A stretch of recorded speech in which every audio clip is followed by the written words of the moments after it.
How to select a niche product to promote the smart way. A lot of clickbank marketers fail because they don't know how to pick the right niche. They end up putting in a lot of time, effort, and energy only to lose interest, market to non-existing demand, and otherwise commit a range of rookie mistakes. If you don't want that to happen to you, follow the steps below to the letter. Step 1. List out your personal interests. Right off the top of your head, write down your personal interests. These should be topics that you love talking about and are so interested in that you would talk about them even if you're not getting paid. Come up with a long list. As long as you're truly interested in these topics, write them down. Step number 2, filter by demand, search volume. Go to Google AdWords and create an account if you don't already have one. Once you're logged in, click Tools and use Google's Keyword Planner tool. Enter in keywords that are related to the personal interests that you have listed in Step 1. You should be able to find lots of related keywords to these interests and download these because they will have search volumes next to the keywords. At this point, you're going to delete from your list niches or personal interests that have too little search volume or are too much. You want something in the middle. Step number 3, filter by competition. Now that you have a shorter list of niches to filter, the next step is to enter their keywords into Google's main search box. When you enter a search phrase into Google, you will get results, but at the top left corner, Google will inform you how many pages target that search phrase. Take note of this number and write them down next to each niche keyword. Once you have entered all your relevant niche keywords into Google, eliminate from your list niches that are too competitive. These are niches that have too many pages targeting them. I'll leave this up to you. It all boils down to your comfort level. Some people are comfortable with a tremendous amount of competition. Other people would like something more manageable. I'll leave this up to you so you call the threshold level. Maybe you can deal with 1 million pages. Perhaps you are more ready at ease with 300,000 or less pages. Whatever the case may be, apply it uniformly across all the niches you have left on your list. Step number 4, enter your keywords into ClickBank Marketplace and pick by relevance. Now that you have a fairly short list of niches, pick the top 3 niches that you're most interested in. Enter their keywords into ClickBank's Marketplace and select products based on relevance. Usually, you should be able to find a product, but sometimes your niche may not show up. There might not be a product that's directly related to your niche. There might be something that's closely or somewhat related. Whatever the case may be, pick out as many products from the ClickBank Marketplace that are related to your niche. Step number 5, promote all products at first. In the beginning, you should promote all the products you are able to retrieve using the niche selection process above. Your strategy is pretty straightforward at this point. Promote all the products at your site first and pick the top 3 winners. These are the products that convert the most. Focused on conversions. Don't focus on how much traffic they get. Traffic is worthless unless it converts. Always remember that. Pick the top 3 winners in terms of conversions and stick to those. Note, gravity is not really all that helpful because of different circumstances. I've already mentioned earlier on in this training why you shouldn't just select products based on gravity. Instead, get as many products that are directly related to your niche as possible and promote all those products. You're going to then filter them based on how successful they are. How to get your niche target keywords. At this point, you should already have selected products that you are going to be promoting on your site. Your next step is to find websites that promote these products. Look at their meta descriptions. Look at their headings and subheadings and reverse engineer their keyword targets. These pages target certain keywords. So, get all those keywords.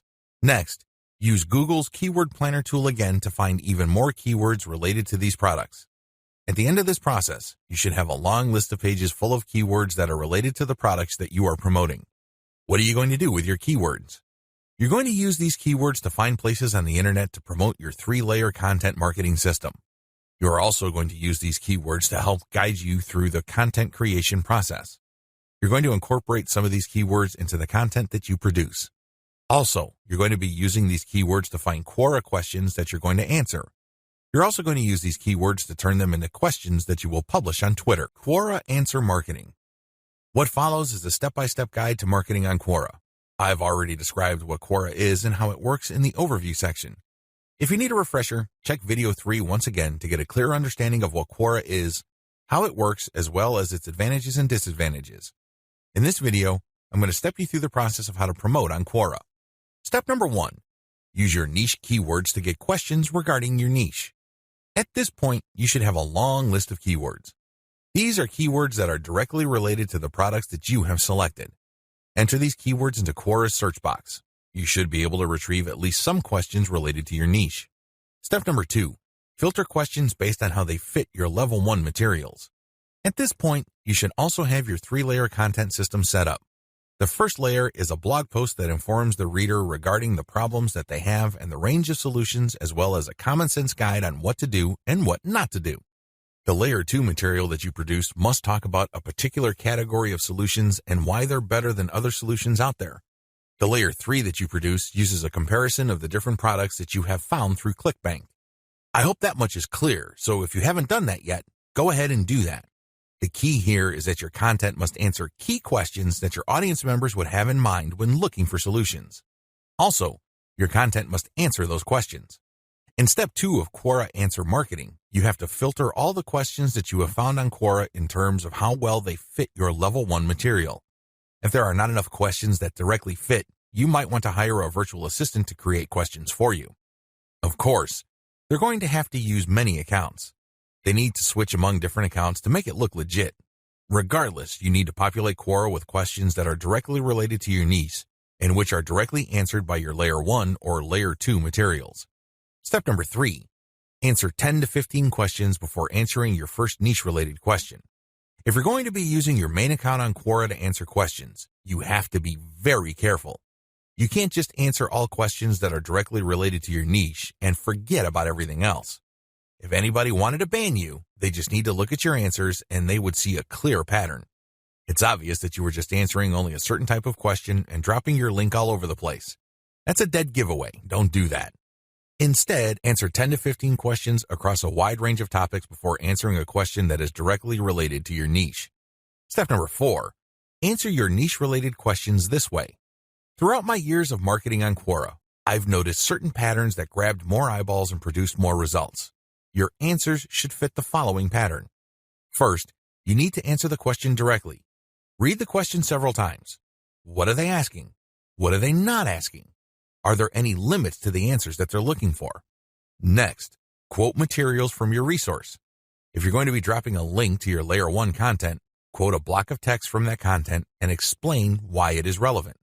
In other words, you have a specific answer to the question and then you quote from your source, which is your layer 1 content, and then there has to be a paragraph explaining why that content is relevant or makes sense in this context.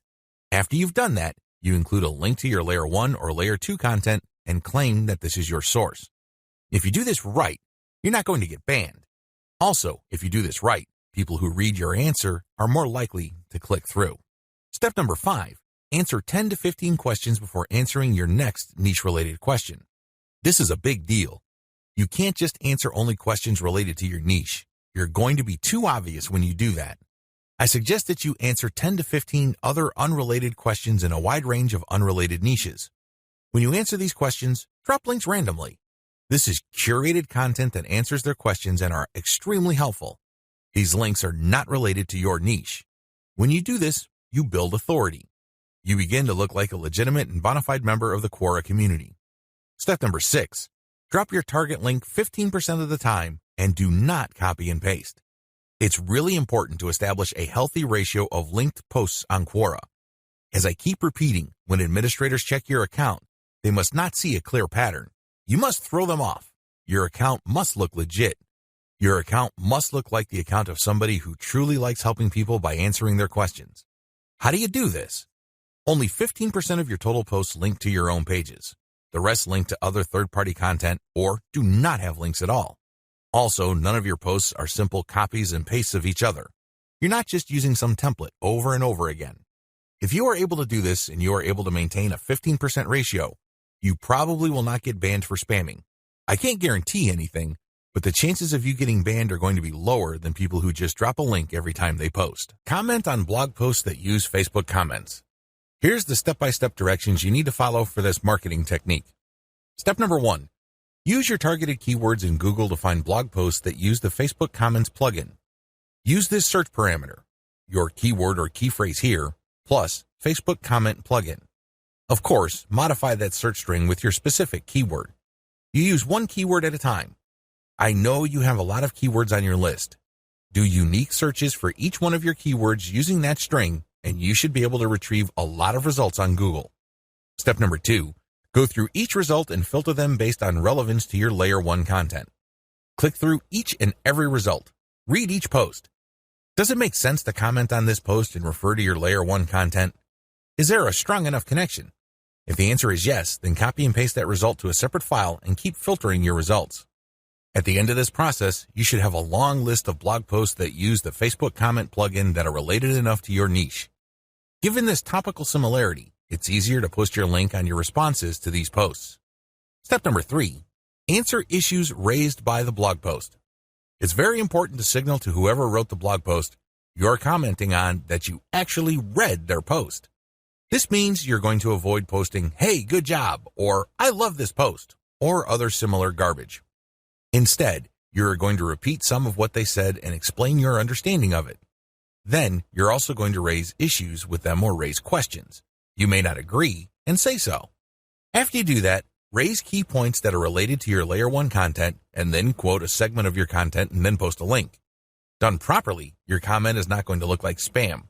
Instead, your comment actually enhances the content that you're commenting on. Step number 4, make sure you only post when there's a direct fit. I can't repeat this enough. You must only post comments on a blog post that directly fit your niche. There also has to be a natural progression from your level 1 content to whatever content you're commenting on. Step number 5, pace yourself. Look at each post as an investment. It's going to take you some time to craft a winning comment. You can't rush through this. You can't post garbage. You definitely cannot copy and paste the same answer over and over again. This is why you need to pace yourself. Each comment should be at least 200 to 300 words if you're doing this right. Obviously, you can't do this all day, so set up a schedule where you're commenting maybe 10, 20 times per day. The good news is this is an investment. If you're only posting high-quality materials, chances are most of your comments will not be taken down. Also, chances are people are actually going to click through. Shortcuts. Hire a virtual assistant from CongoPlus.com for only $30 per day. Not only can you set quotas with them, but they only list people who have a college degree and who have a strong command of the English language. Similarly, you can hire virtual assistants from places like Fiverr.com. Whatever you do, make sure you screen English proficiency if you're going to ask them to help you with this form of clickbank marketing, forum marketing. What follows are step-by-step directions for successful forum marketing of clickbank products. Please note that you should have your 3-layer content marketing system already set up. This is a series of articles posted on your blog that link to each other.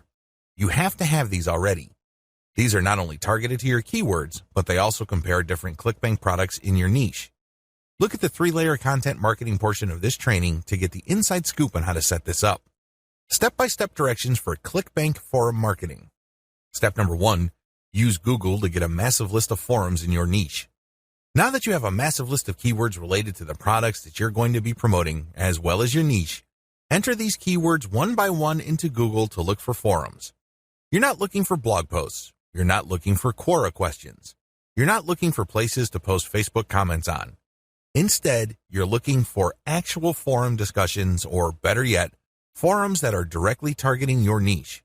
If you can't find forums that are directly related to your niche, look for sub-forums that are directly related. If you can't find that, look for off-topic or general chat sections of these forums where people talk about your niches. Step number 2, create a real-looking account complete with your picture, biography, and other details. Please note that you don't have to include your personal picture. You can just use a picture that is related to your niche. The point is that your forum account must look real. This means that when people look at your profile, they would see a picture and a short biography. Make it look real. Do whatever you need to do to make it look real. Step number 3, post 50 to 100 times to establish a track record. I know this may seem like a lot, but if you are really into communicating with other people, sharing your thoughts, and otherwise engaging with forum members, you will be able to post 50 to 100 times over a number of days fairly easily. During this time, you should not drop any links. This is very important, because if you drop links from day 1, you're going to make people suspicious. People might think you're a spammer. Just interact with people, ask questions, raise issues. If they say something controversial, call them out on it. Always be respectful, but get the conversation going. Step number 4, once you have established some level of credibility by posting 100 times, find high-quality third-party links that people are interested in and share that link and talk about that content.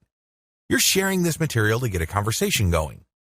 For the next 100 posts, 30 of those posts must involve some third-party link. This must be high-quality content, and it should be obvious that you're doing this to get the conversation going.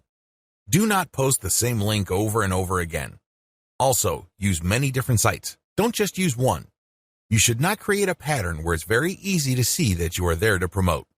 Step number 5. After 200 posts, drop your own level 1 link as a response. On forums, you can post in 2 ways. You can either create a discussion thread or you can reply to one. When you reply, you're just answering an existing conversation. For 100 posts, respond to other people. But once you reach your 200th post, look for a conversation that is most related to the topics raised by your level 1 content and discuss these issues. Copy and paste stuff from your content and then link to your page as a source. Step number 6. Drop your level 1 link as a discussion thread after 300 or more posts. From post 200 to your 300th post, engage. Do not post your own links. Instead, build more credibility. By the time that you have 300 posts to your name, you should be able to create a discussion about your layer 1 content.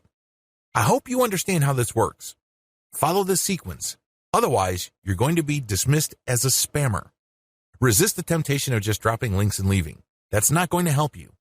People are not going to click your link. Also, many forums enable users to create signatures. These are clickable links of text under their forum account names. Since you're going to be trying to fly under the radar, it's a bad idea to use such a link. Don't do it. The only way you're going to be linking to your website is through the actual discussions and responses to discussions. In addition to message boards and forums, you might also want to consider using Reddit. Take special care when working with Reddit. You'd be better off looking for a subreddit dedicated to your niche or something closely related. Using the same rules I mentioned above to establish credibility before starting your own discussion threads with your link in them. Automated Twitter marketing. Follow the step-by-step directions below to set up your own automated Twitter marketing campaign. Step number 1. Using your keywords, find content using a tool like BuzzSumo. I recommend using BuzzSumo because this online tool intentionally looks for content on social media based on certain keywords and niches. It then ranks this material based on their social engagement levels. When you get access to this type of content using your niche keywords, you can rest assured that the content you see is viral or has enough traction on social media. You don't have to use BuzzSumo. There are other similar tools out there. Regardless, you need to use that kind of tool. Otherwise, it's going to be very hard for you to do this manually. You're going to have to go through a lot of content and manually check the social signals. It's very tedious. It burns a lot of time. In many cases, you are still not sure if you got the right content. Step number 2. Find your competitors on Twitter and find their keywords. Now that you have a massive list of niche and product-related keywords, use these on Twitter to find all your competitors. Get as many of them as possible. Next, look at the hashtags that they normally use with their posts and copy and paste them into a file. Get as many of them as possible. Step number 3. Load Hootsuite with BuzzSumo retrieved high engagement content.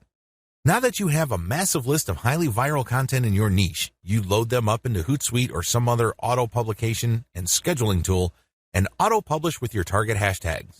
Make sure you use 1 or 2 hashtags with each tweet. This way, you get a chance at drawing traffic in more ways than one.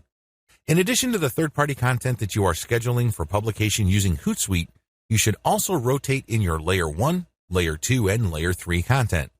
Use a link shortener service like bit.ly. For each of these tweets, rotate among your target hashtags. Step number 4.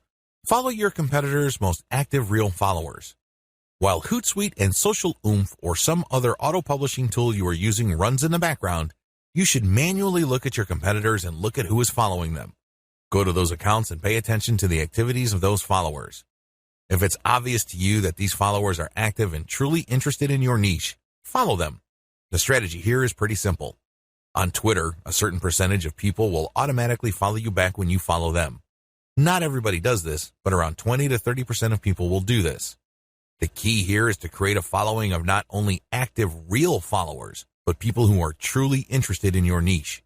If you do this right, you build a tremendous amount of credibility with the high-quality curated content that you're sharing, and this can draw eyeballs to your Layer 1, Layer 2, Layer 3 content, and this can lead to traffic to those pages.